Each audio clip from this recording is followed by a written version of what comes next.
మహనీయులందరికీ ప్రణామములు. నా సబ్జెక్ట్ వచ్చేసి నేను పొలిటికల్ సైన్స్ లెక్చరర్.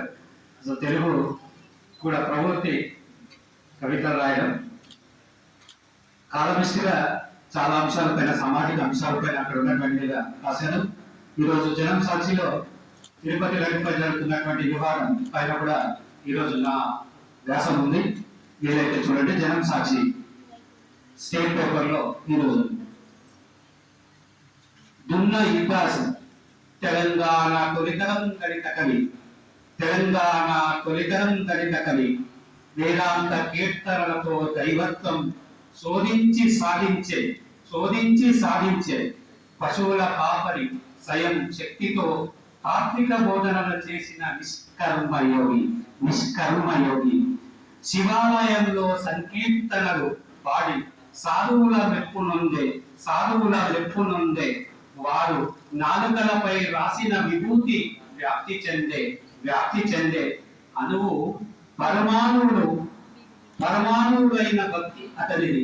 తెలుగు జాతి కలికితో రాయితను అచల యోగి లింగాధరణం చేయించే జంగమ దేవత బోధించే మంత్రాక్షరి పంచాక్షరి మంత్రబోధ చేసే ఏ బ్రాహ్మణుడు చేయని భక్తి భావం అతనిది.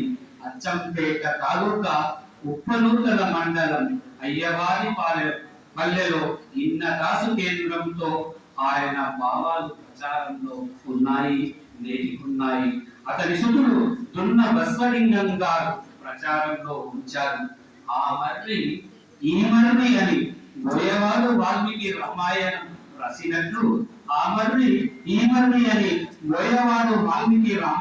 రాసినట్లు, జీవిత మర్మాన్ని సాధు చింతనను అద్భుతంగా ఆవిష్కరించే ఈ ఇన్నదాసు అంతా